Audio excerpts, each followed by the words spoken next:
Takže dobrý den, dámy a pánové, já vás vítám u druhého tutoriálu z hry CSGO a dneska to bude na mapu Dust 2. Je to nejhranější mapa v CSku, takže jsem už soudil, že by to bylo dobrý. A taky jeden člověk si o to napsal, za což mi děkuju, budu rád, když se mnou budete takhle komunikovat. Tak, první smoke bude smoknout, no já to ukážu. Tak, stoupnete si úplně sem do rohu a namíříte na tuto a ten smoke vám zasmokuje tady ten roh. Což je pro vypo, co mají CETA hrozně silná pozice. Tady ten, tady když bude stát vypo, tak si vystřelí a je konec. Tak, tady když vy budete vybíhat, tak tady na tom rohu je minus. Už máte teď na 2 prefiry tady, anebo může zaběhnout do 5. Tady už to takový prefer není, protože to byste museli být hodně pomalý. Když půjdete fakt rychle, tak tady se mířit nemusíte už, takže už máte pouze jenom 5. Tak, sem jste se dostali. Co teď? Teď můžete jít smouknout CETA. Hází se to nějak takhle. Zasmoukuje to CTčka. Jak vidíte, úplně kompletně, takže CETA vůbec nic nevidí. Je to velmi dobrý smoke a hlavně když ho házíte, tak nejste vidět, protože tady taky když bude čekat nějaké vyplo, tak je to smrtící. Tak to by byl další smoke. Co dál? Další smoke můžete smoknout, když nechcete smokovat úplně tady jakoby ten longový CETA, tak jenom prostě klasický CETA, jenom CT spawn. To je docela hodně těžký smoke, jsem zvědavý, jestli se mi povede, doufám, že jo. Měl by se házet nějak takhle a tak, první pokus nevyšel. Zkusíme ještě jeden.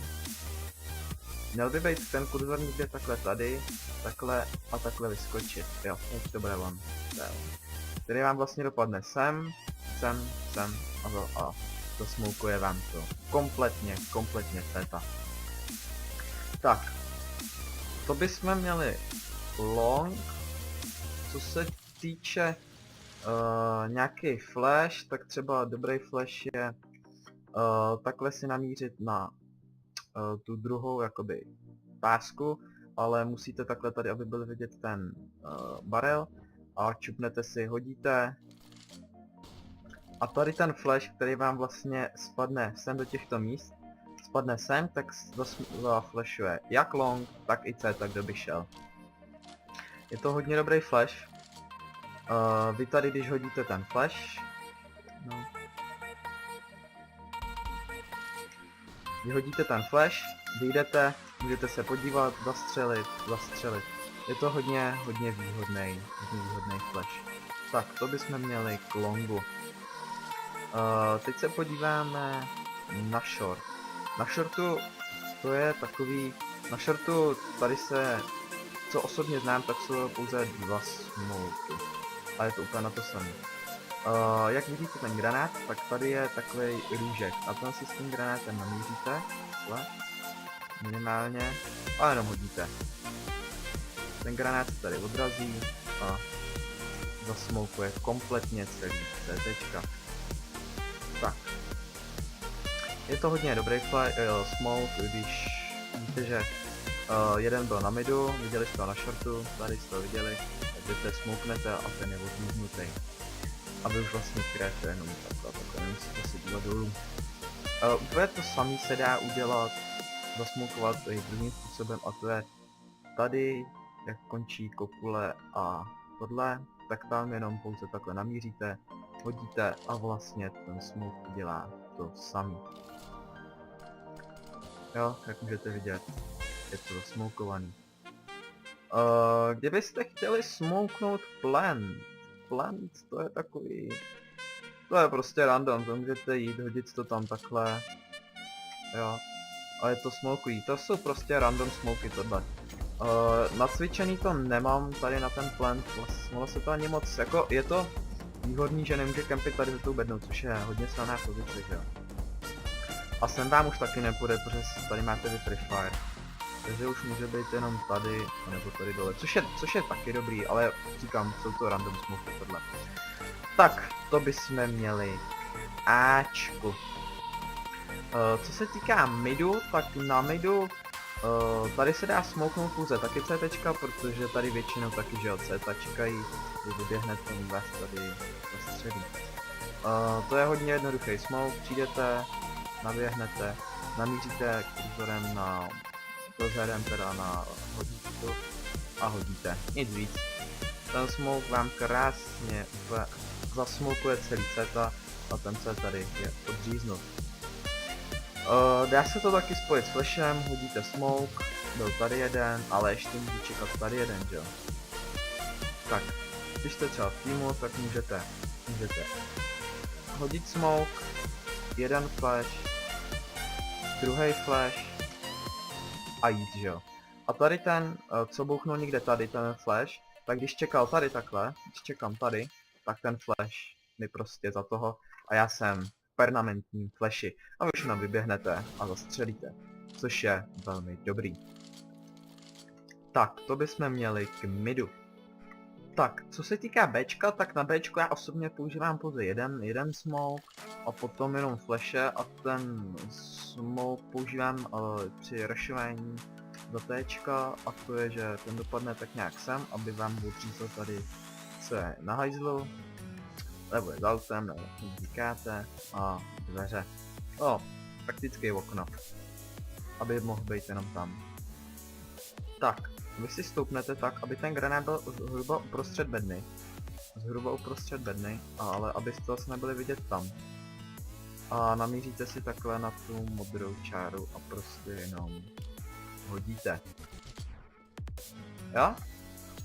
A ten smoke vám smokne, prostě tady vy můžete vyběhnout, už si to jenom refirujete, že jo. Za bednou a ještě, a tady je ta poslední. Je to hodně dobrý smoke, protože vlastně to vám dost tohoto vlastně odřeže. Je to hodně výhodný a tohle za CT to samé. Pozice.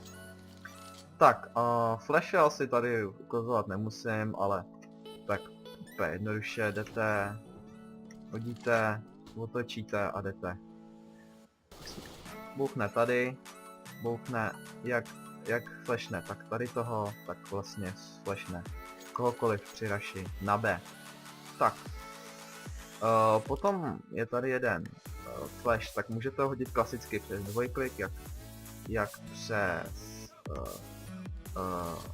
levý tlačítko, tak přes pravý, kliknete na obě dvě, namíříte, vyskočíte a můžete vidět, ten flash bouchne někde tady, což je uprostřed a flashne úplně všechny tady na Bčku. Potom se dá používat, že se rozběhnete, hodíte ho o tuhle modrou desku a taky bouchne tady zhruba doprostřed. Je to už potom na osobní výběru. Já preferuji tento. Není vůbec vidět, jo, tento flash.